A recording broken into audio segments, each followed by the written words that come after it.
Question 1. Topic: Maritime liens and mortgages during a major transformation where existing methods of securing maritime loans are under scrutiny. A shipowner seeks financing from a U.S.-based lender to purchase a vessel registered under the flag of Panama. The lender in exchange secures a ship mortgage under U.S. law.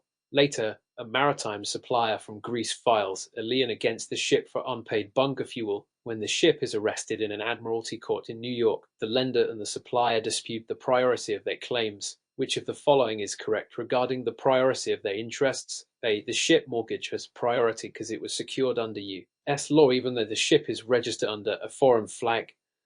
B. The maritime lien for bunker fuel has priority over the ship mortgage because maritime liens generally take precedence over mortgages regardless of their registration. C. The priority of the claims depends on the jurisdiction in which the ship is arrested and the governing law under which the mortgage was registered. D. The lender can nullify the maritime lien because the mortgage recorded before the supplier's lien arose.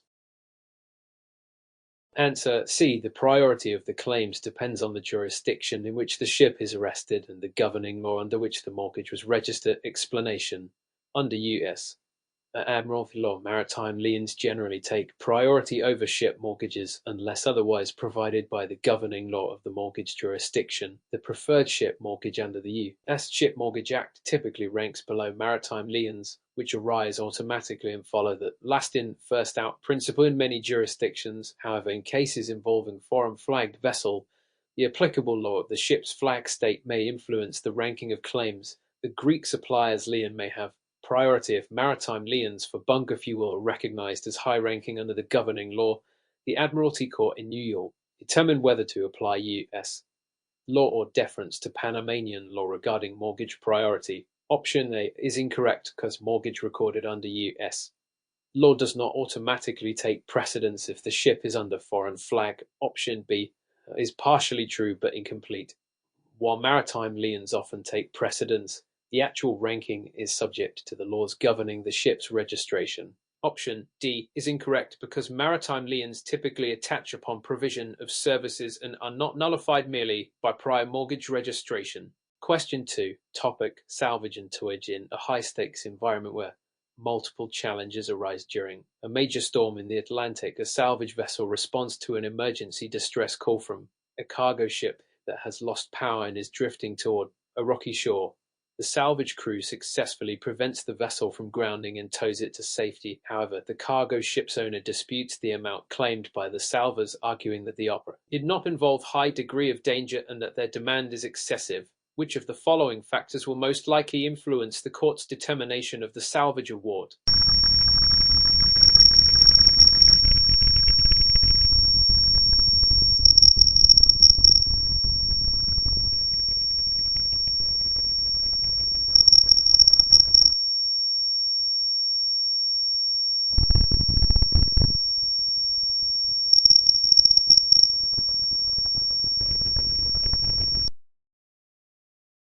Answer C. The level of risk, the value of the ship and cargo, the skill and effort required, and the degree of success achieved in the salvage. Explanation. Under the Salvage Convention 1989 and General Admiralty principles, salvage awards are based on several factors, including the peril faced by the vessel.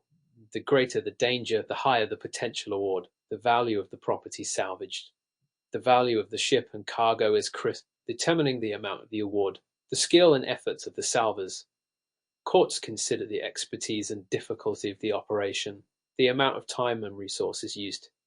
While time is a factor, it is not the sole determinant, contrary to option B, the success achieved. If the salvage operation results in complete success, it strengthens the salvor's claim for higher award. Option A is incorrect because salvage awards do not rely solely on the ship's value but on a combination of legal factors. Option B is incorrect because the time taken is not the most important factor. Danger, success, and skill are more influential. Option D is incorrect because courts do not simply accept the salvor's demand. Instead, they assess reasonableness based on established principles of salvage law.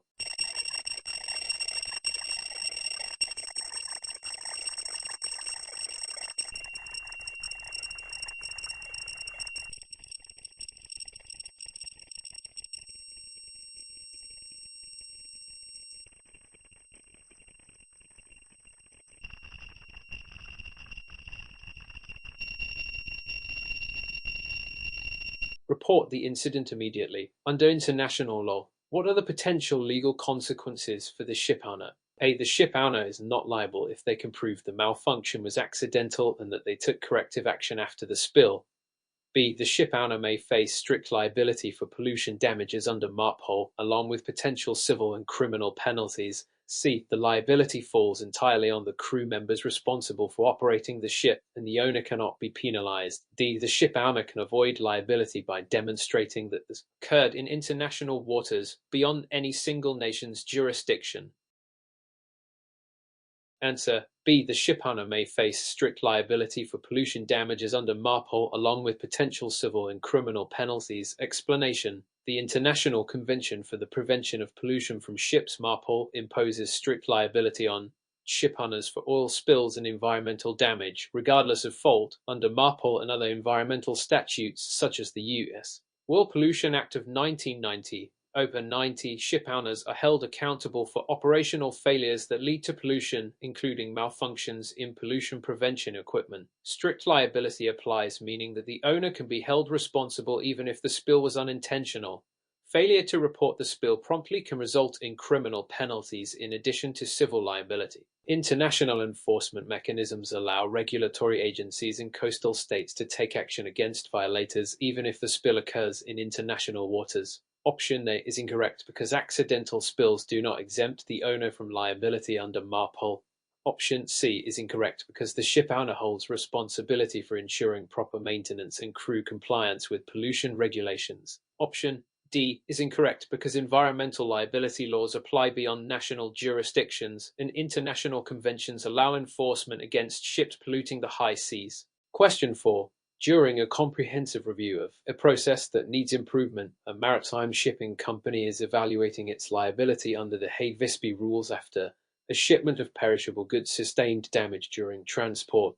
The bill of lading specified that the cargo should be stored at -5°, but due to refrigeration system failure, the temperature fluctuated, resulting in spoilage. The carrier argues that it exercised diligence in maintaining the vessel and that the failure was unforeseeable. The shipper counters that the failure resulted from inadequate maintenance of the refrigeration unit. Under the Hague-Visby rules, which of the following is the most accurate legal determination of liability? A. The carrier is strictly liable for the damage because the cargo did not arrive in the agreed condition. B. The carrier is not liable if it can prove that the refrigeration failure was due to an unforeseeable event beyond its control.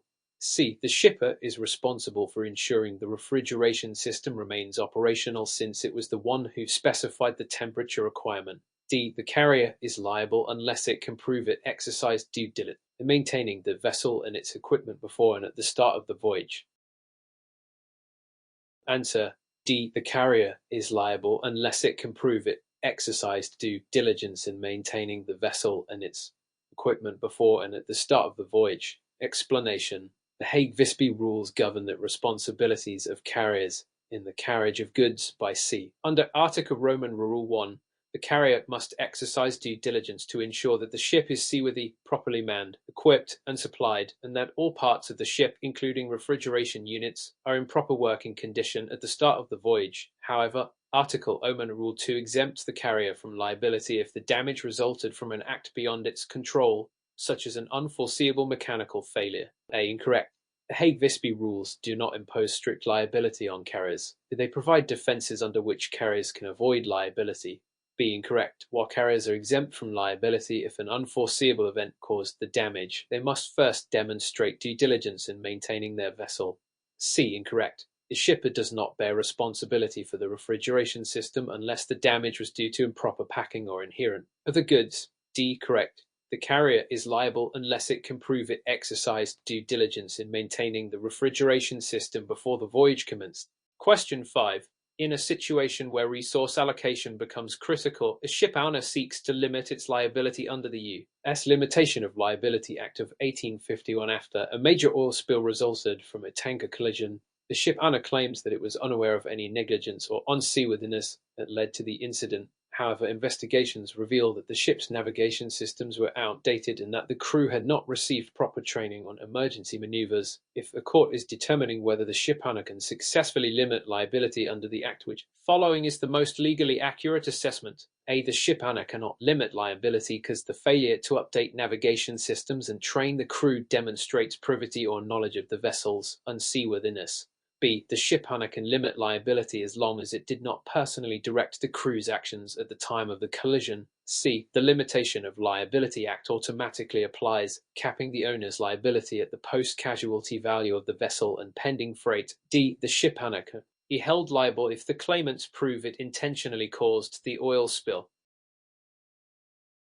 Answer: A. The shipowner cannot limit liability because the failure to update navigation systems and train the crew demonstrates privity or knowledge of the vessel's unseaworthiness. Explanation: the U.S. Limitation of Liability Act allows a shipowner to limit liability to the post-casualty value of the vessel and freight, but only if the owner had no privity or knowledge of the negligent conditions that caused the loss. Courts have interpreted privity or knowledge of broadly holding shipowners accountable if they knew or should have known of deficiencies that contributed to an incident. A. Correct. Courts have ruled that inadequate training and outdated equipment constitute unseaworthiness. If these conditions were within the shipowner's knowledge, liability cannot be limited.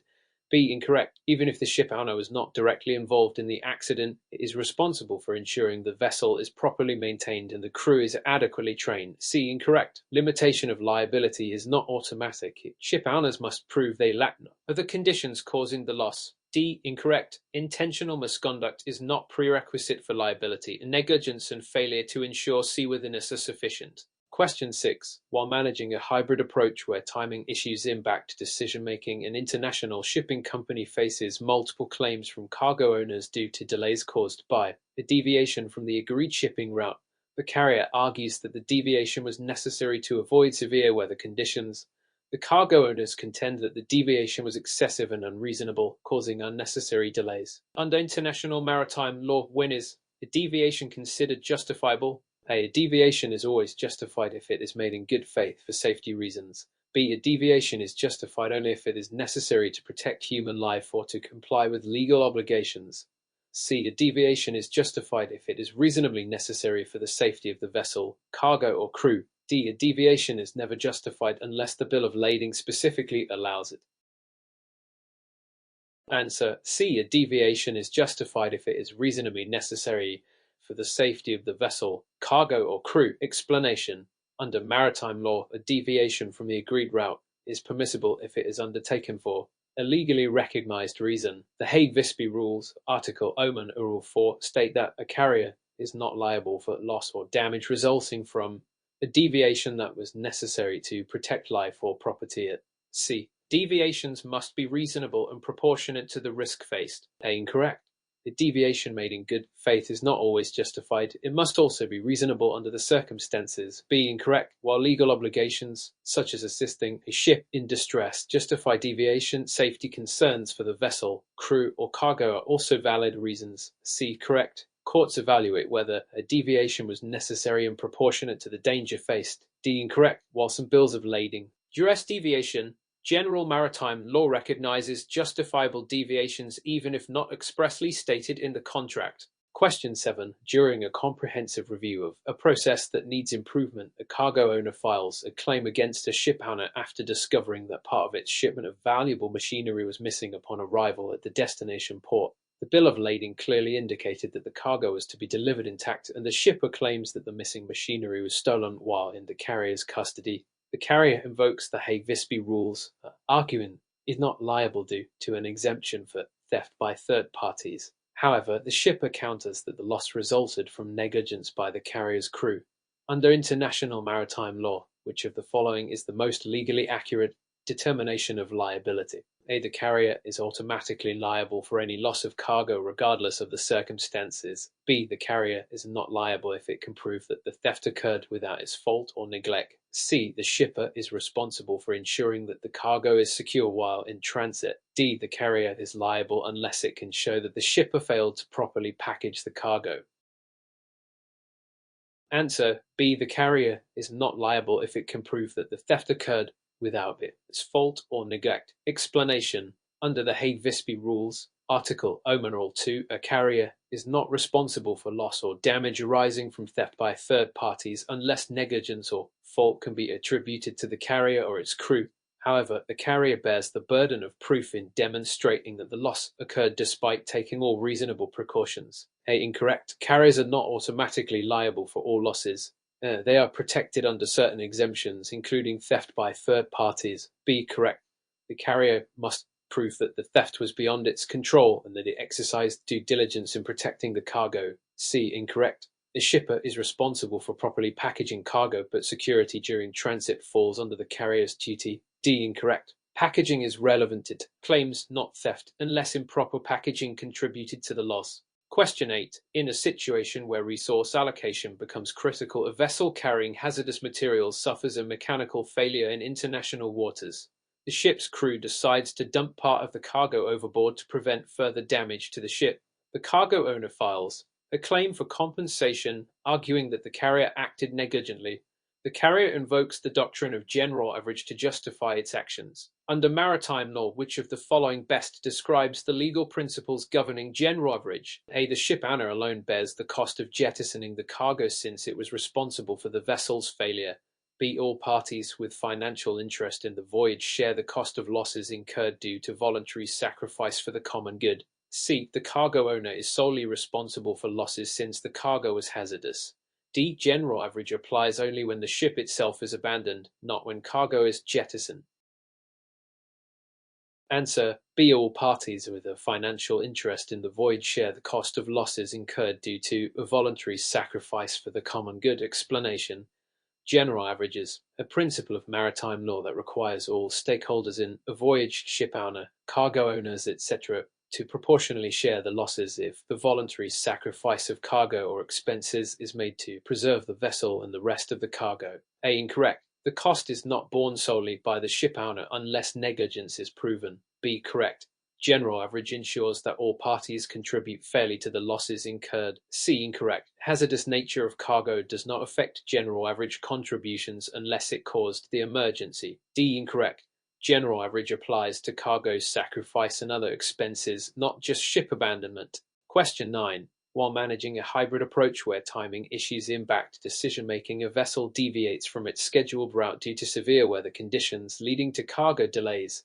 The shipper argues that the delay breached the contract of carriage. The carrier invokes the doctrine of deviation, arguing that the detour was necessary. Under the Hague-Visby rules, which statement best describes the legal justification for a deviation? A deviation is always a breach of contract regardless of the circumstances. B. A deviation is justifiable if it is necessary for the safety of the ship, crew, or cargo. C. Carriers may deviate from the route at their discretion if they believe it will expedite delivery. D. Any deviation results in the carrier losing all liability defenses under maritime law. Answer. B. A deviation is justifiable if it is necessary for the safety of the ship, crew, or cargo. Explanation. Under the Hague-Visby rules, carriers are permitted to deviate from the agreed route in cases of necessity such as avoiding storms, distress, or piracy. However, the deviation must be reasonable and proportional to the threat faced. A. Incorrect. Some deviations are legally justified. B. Correct. The law permits reasonable deviations for safety. C. Incorrect. Carriers cannot deviate purely for commercial convenience. D. Incorrect.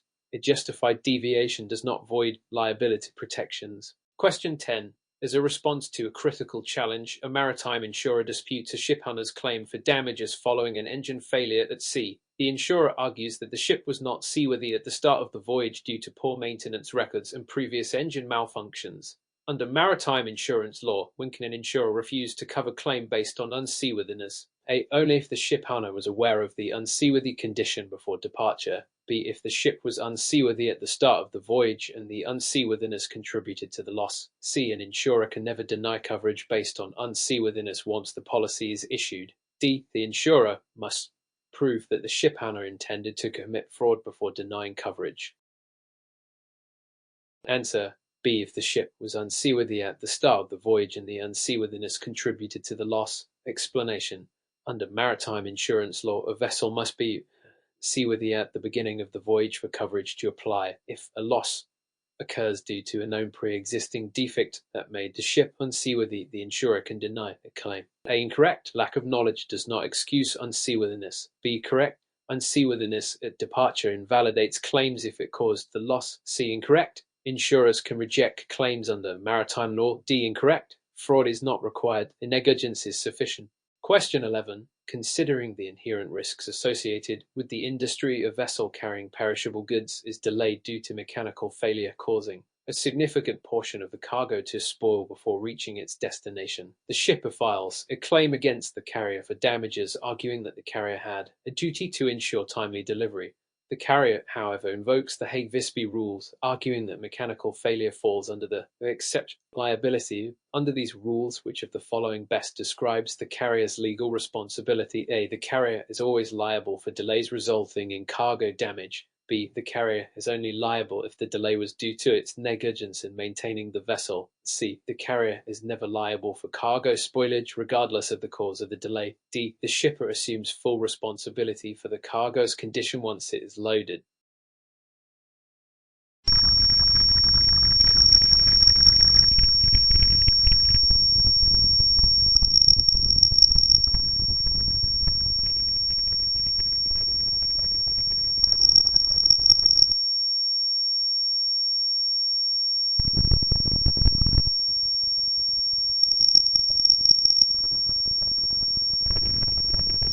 A. Incorrect. Liability is not automatic for delays. B. Correct.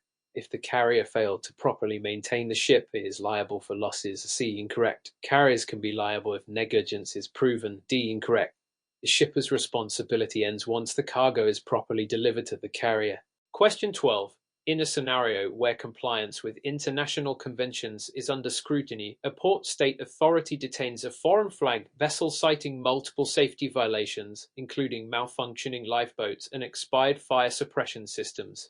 The vessel's owner argues that as long as the ship complies with its flag state's regulations, the port state has no authority to enforce additional requirements. Under the port state Canto PSE system, what is the extent of port state's authority over foreign flagged vessels? A. Port state has no authority over foreign vessels unless they are involved in illegal activities. B. A port state can inspect, detain, or refuse entry to any vessel failing to meet international safety and environmental standards. C. Port state can only detain vessel if the flag state expressly authorizes it. D. Port state can only impose fines but cannot detain foreign vessels. Answer. B. A port state can inspect, detain, or refuse entry to any vessel failing to meet international safety and environmental standards. Explanation. Under the port state Canto PSE system, which operates under international conventions such as SOLAS Safety of Life at Sea and MARPOL Marine Pollution Prevention, a port state has the authority to inspect and detain any vessel posing a safety or environmental risk, regardless its flag. A. Incorrect. PSE allows enforcement of safety laws beyond illegal activities. B. Correct. Port states can take action to prevent unsafe ships from operating. C. Incorrect. Flag state approval is not needed for PSE detentions. D. Incorrect. Detention, not just fines, is a port state. Question 13. When analyzing the impact of regulatory changes on long-standing industry practices, a new maritime pollution regulation imposes stricter discharge limits for oil tankers. A vessel operator challenges the regulation, arguing that it conflicts with customary international law and existing exemptions under MARPOL. How does international law reconcile new treaty obligations with established maritime customs? A. New treaty obligations always override customary international law. B. Customary international law takes precedence unless a treaty explicitly nullifies it. C. States must individually determine whether to follow new treaty obligations. D. Customary law and treaty law operate independently without affecting each other. Answer. B. Customary international law takes precedence unless a treaty explicitly nullifies it. Explanation. Under international law, customary maritime practices continue to apply unless an international treaty clearly states otherwise. However, newer treaties, such as MARPOL, can override older customs if they expressly regulate the same issue. A. Incorrect. Treaty law does not always override customs unless specified. B. Correct. Treaties can replace customs if they address the same legal area. C. Incorrect. States cannot selectively follow treaties they have ratified. D. Incorrect. Customary and treaty law interact and affect each other. Question 14. As part of an ongoing strategy to mitigate financial risks, a shipping company considers purchasing a protection and indemnity (PI) insurance policy to cover liability claims. How does PI insurance differ from standard hull and cargo insurance? A PI insurance covers liability claims, while hull and cargo insurance covers physical damage. B. PI insurance only applies to passenger ships, not cargo vessels. C. PI insurance covers piracy-related losses, but standard insurance does not. D. PI insurance replaces all other forms of marine insurance. Answer: A. PI insurance covers liability claims, while hull and cargo insurance covers physical damage. Explanation: Protection and indemnity. PI insurance is specialized coverage that protects shipowners against liability claims, including environmental damage, crew injury, and collision liability. A. Correct. PI covers liability, while hull and cargo insurance covers physical damage. B. Incorrect. PI applies to all types of vessels, not just passenger ships. C. Incorrect. Piracy losses are covered under war risk insurance, not standard PI. D. Incorrect. PI supplements, not replaces, other insurance. Question 15. Given the complexities of legal frameworks governing maritime disputes, a salvage company files a claim under the Lloyd's Open Form (LOF) after rescuing stranded vessel. The ship owner refuses to pay, arguing that the assistance was provided under voluntary agreement and not salvage contract. Under the principles of maritime salvage, what factors determine whether compensation is owed? A. Salvage award is only granted if the ship owner agreed in advance to pay. B. Successful salvage operation that prevents loss entitles the salvor to compensation. C. Salvors are only paid if they prevent environmental damage. D. The ship owner has no obligation to pay if the ship was insured. Answer: B. A successful salvage operation that prevents loss entitles the salvor to compensation. Explanation: Under maritime salvage law, a salvor is entitled to compensation if the salvage operation was voluntary, successful, and protected the vessel or environment from damage. The Lloyd's Open Form (LOF) provides no cure, no pay arrangement, meaning that compensation is only due if the salvage is successful. A. Incorrect. No prior agreement is needed for salvage compensation. B. Correct. Salvors are compensated for successful rescues. C. Incorrect. Environmental protection increases rewards but is not required. D. Incorrect. Insurance does not eliminate the ship owner's obligation to pay. Question 16. While investigating a complicated issue between different regulatory frameworks, a ship re-registered under a flag of convenience is involved in an oil spill incident in a foreign country's territorial waters. The ship's owner claims that only the flag state has jurisdiction to prosecute, while the coastal state insists it has the right to impose penalties under the United Nations Convention on the Law of the Sea (UNCLOS). Under UNCLOS, what jurisdiction does the coastal state have in this situation? A. The coastal state has full legal authority to prosecute any vessel in its waters. B. The coastal state can impose penalties only if the vessel is proven to have caused serious pollution. C. The flag state has exclusive jurisdiction and the coastal state has no authority. D. The coastal state can only request the flag state to take action but cannot enforce penalties. Answer: B. The coastal state can impose penalties only if the vessel is proven to have caused serious pollution. Explanation: Under UNCLOS Article 220, a coastal state has jurisdiction to investigate and take enforcement action against foreign vessels in its territorial waters if the pollution is significant and causes major harm. However, for minor violations, the flag state retains jurisdiction. A. Incorrect. The coastal state's jurisdiction is limited. B. Correct. Significant pollution allows the coastal state to take action. C. Incorrect. The flag state does not have exclusive jurisdiction in serious pollution cases. D. Incorrect. The coastal state can impose penalties, not just request enforcement. Question 17. In a situation where formal requirements conflict with practical enforcement measures, a maritime labor union challenges the conditions aboard. A vessel registered in a country with minimal labor laws. The vessel's crew members argue that they are being subjected to unsafe working conditions but are unable to seek legal remedies in the vessel's home country. Under the Maritime Labour Convention (MLC), what options are available for enforcement? A. The vessel must follow only the labour laws of its flag state, regardless of international treaties. B. Port states can detain the vessel if it does not meet MLC standards. C. The crew has no legal recourse unless the flag state provides remedies. D. Labour laws do not apply to vessels operating in international waters. Answer: B. Port states can detain the vessel if it does not meet MLC standards. Explanation: the Maritime Labour Convention (MLC) establishes minimum labour standards for seafarers. If a vessel fails to meet these standards, port state can tow PSC can detain the vessel until violations are corrected. A. Incorrect. Port states can enforce MLC even if the flag state is non-compliant. B. Correct. PSC allows enforcement of MLC standards. C. Incorrect. Crew members have legal recourse through PSC and international bodies. D. Incorrect. Labour laws apply regardless of international waters. Question 18. During an emergency response where multiple areas are impacted, a salvage company responds to a vessel in distress. The ship's owner refuses to sign contract, but the salvors proceed anyway, successfully saving the vessel and preventing environmental damage. Later, the owner disputes payment, arguing that no agreement was made. Under salvage law, what determines whether the salvors are entitled to compensation? A. Salvors are only entitled to payment if the ship owner signed contract. B. Salvors are entitled to payment if they acted voluntarily and provided useful service. C. Salvors can only claim payment if the operation was requested by the flag state. D. No payment is required unless the vessel was completely lost.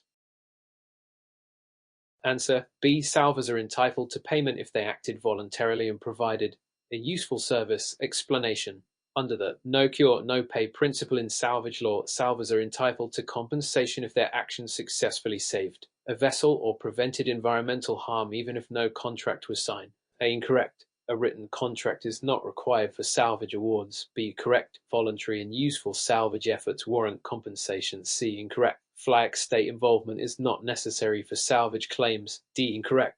A vessel does not need to be completely lost for salvage to apply. Question 19. When implementing backup procedures across various jurisdictions, a shipper arranges for cargo insurance under the Institute Cargo Clauses A, but later finds that the insurer denies a claim for water damage. The insurer argues that the damage was caused by inherent vice, meaning the goods were naturally prone to deterioration. How does the concept of inherent vice affect cargo insurance claims? A. The insurer must always pay for water damage, regardless of cause. B. The insurer can deny the claim if the damage was due to the cargo's natural properties. C. Inherent vice is not valid reason to deny coverage under Institute Cargo Clauses A. D. The shipper is automatically liable for all cargo damage. Answer: B. The insurer can deny the claim if the damage was due to the cargo's natural properties. Explanation: under marine insurance law, inherent vice refers to damage resulting from the natural characteristics of the cargo, such as perishable goods deteriorating without external causes. Institute Cargo Clauses A do not cover inherent vice. A. Incorrect. Insurers do not cover inherent vice-related damage. B. Correct. Damage caused by the natural characteristics of cargo is excluded. C. Incorrect. Inherent vice is explicitly excluded from coverage. D. Incorrect. Liability depends on contract terms, not automatic assumptions. Question 20. While examining inconsistencies across various units in a maritime operation, a dispute arises over whether a collision between two vessels falls under general average or particular average principles. One party argues that all cargo owners must contribute to the damages, while the other insists only the damaged ship should bear the costs. What key factor determines whether the general average principle applies? A. General average applies only if the ship is a total loss. B. General average applies when a voluntary sacrifice is made for the common good. C. General average applies to all collisions, regardless of intent.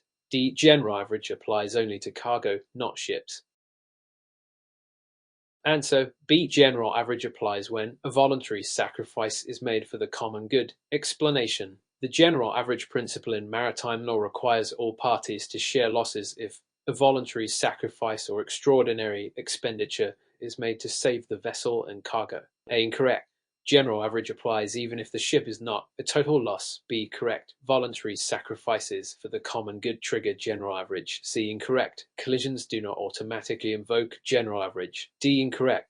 General average applies to both cargo and ships. Question 21. In a high-stakes environment where multiple challenges arise simultaneously, a vessel carrying hazardous cargo suffers a mechanical failure in international waters. A nearby coastal state claims the right to intervene and order the ship to be towed to its port for safety reasons.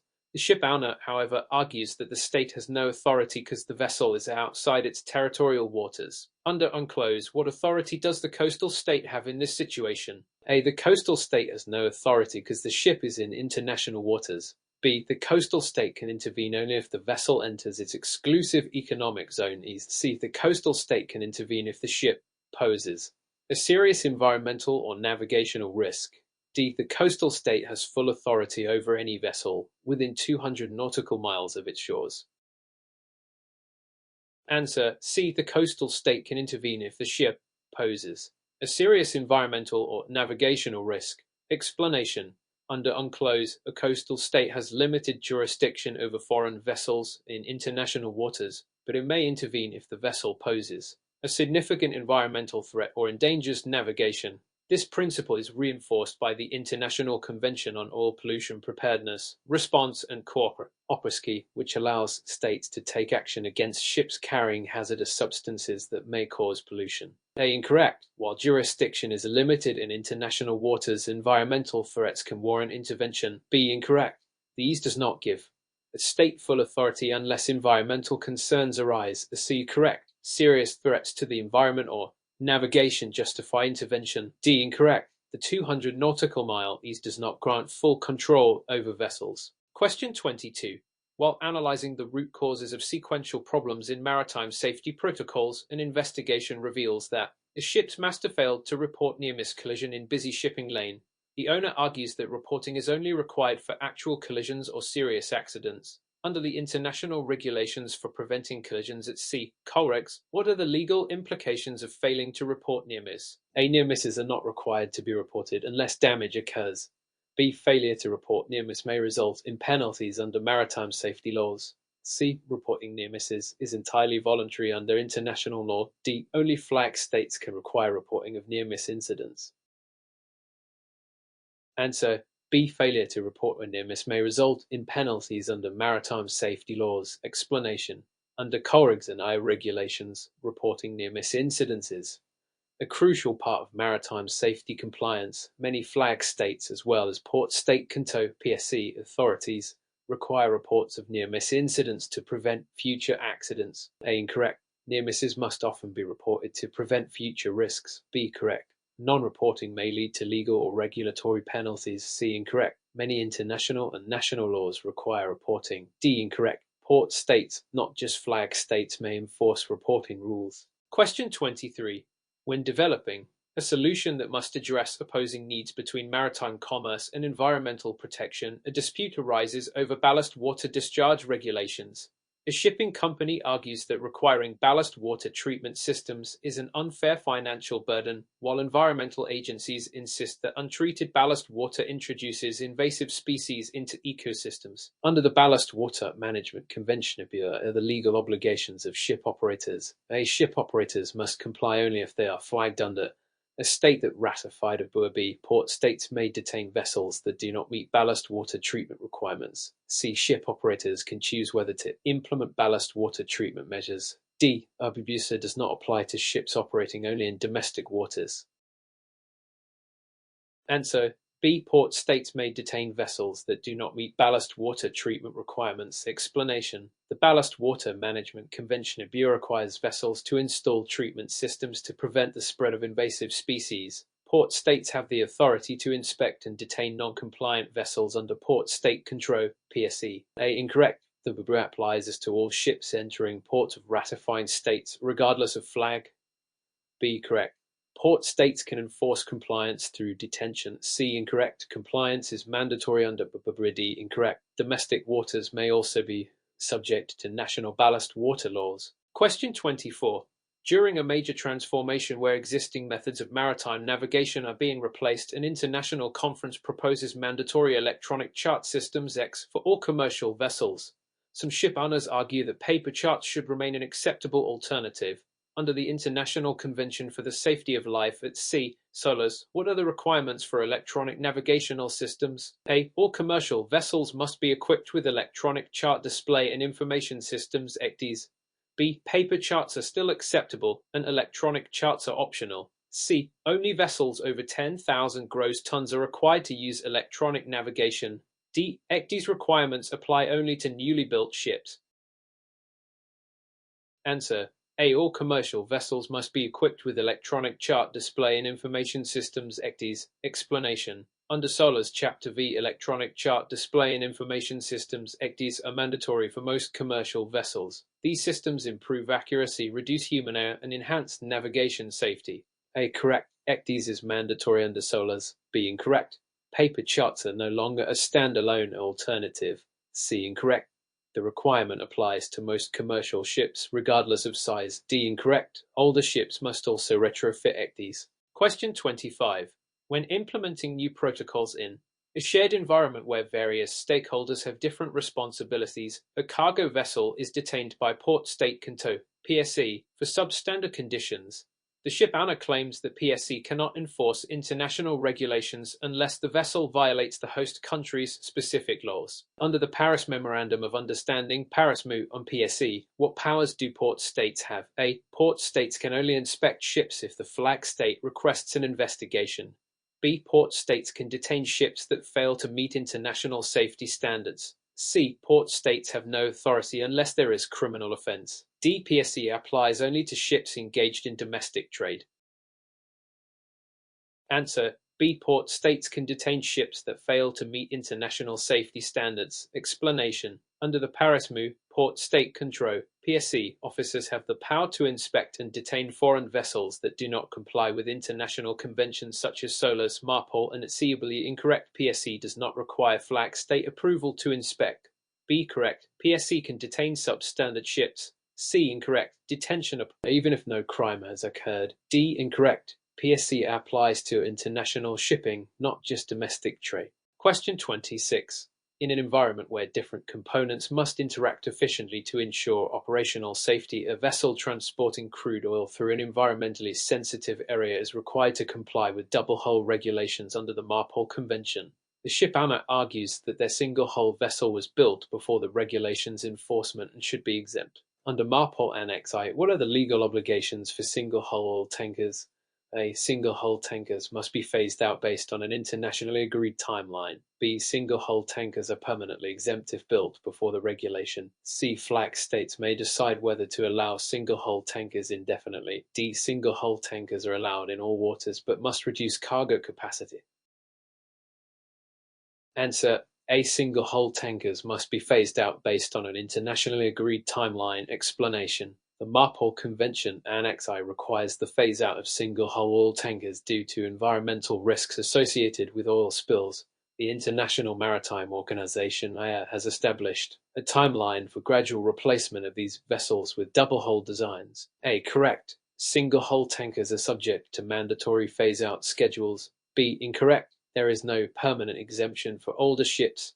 C. Incorrect. Flag states must follow MARPOL phase-out rules. D. Incorrect. Reducing cargo capacity does not allow indefinite use. Question 27. While investigating a complicated issue between different maritime authorities, a dispute arises over the enforcement of seafarer work hour regulations under the Maritime Labour Convention (MLC) 2006.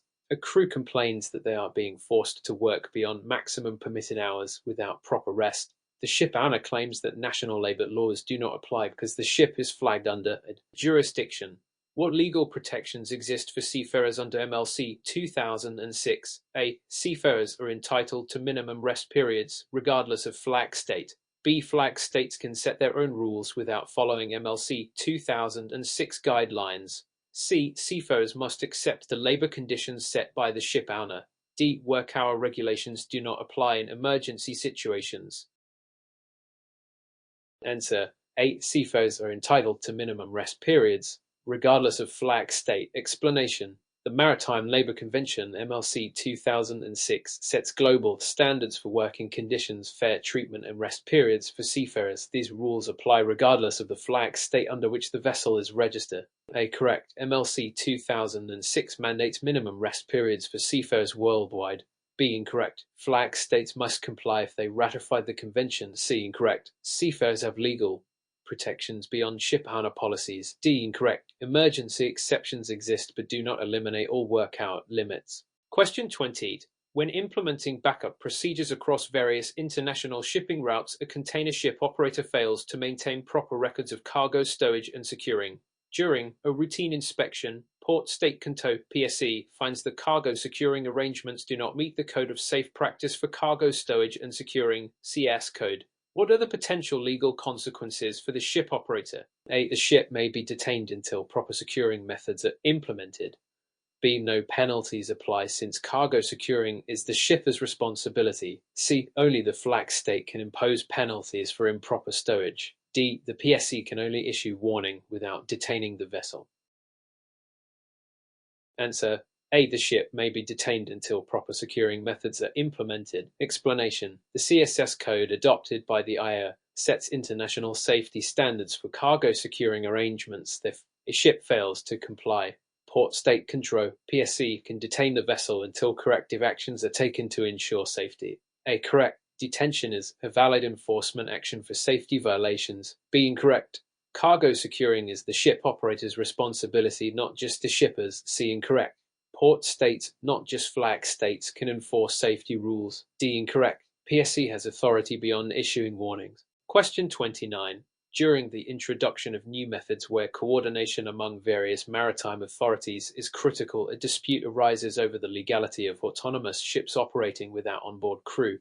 Some countries argue that these vessels violate existing IO regulations, while technology firms insist that autonomous ships should be recognized as legally valid. Under current maritime law, what are the challenges in regulating autonomous ships? A. Existing maritime conventions assume a human crew is always required. B. Autonomous ships are fully recognized under SOLAS and COLREGs. C. IO regulations have already established clear rules for unmanned vessels. D. Autonomous ships do not require legal classification to operate internationally. Answer: A. Existing maritime conventions assume a human crew is always required. Explanation: current IO conventions, including SOLAS and COLREGs, assume the presence of human crew members for navigation, safety, and legal accountability. Regulating autonomous vessels requires revising these conventions to address responsibility, liability, and compliance issues. A. Correct. EIA conventions are written for crewed ships, creating legal uncertainty. B. Incorrect. Autonomous ships are not fully recognized under current regulations. C. Incorrect. IO is still working on new rules for unmanned vessels. D. Incorrect. Legal classification is essential for international operation. Question 30. While examining inconsistencies across various units involved in maritime security, a flagged vessel fails an international ship and port facility security ISPS code inspection due to insufficient security measures against piracy. The ship owner claims that ISPS requirements are only necessary for vessels operating in high-risk waters. What are the legal requirements for ISPS code compliance? A. All commercial vessels and ports engaged in international trade must comply with the ISPS code. B. The ISPS code applies only to vessels operating near piracy-prone regions. C. Compliance is voluntary unless required by the ship's flag state. D. Only ships carrying hazardous cargo are subject to ISPS code regulations. Answer: A. All commercial vessels and ports engaged in international trade must comply with the ISPS code. Explanation: the International Ship and Port Facility Security ISPS code is a mandatory regulation under SOLAS, requiring all commercial vessels engaged in international trade to implement security protocols regardless of operating region. A. Correct. All commercial ships in international trade must follow the ISPS code. B. Incorrect. ISPS is not limited to piracy-prone areas. C. Incorrect. ISPS is mandatory, not voluntary. D. Incorrect. The ISPS code applies to all cargo types, not just hazardous materials.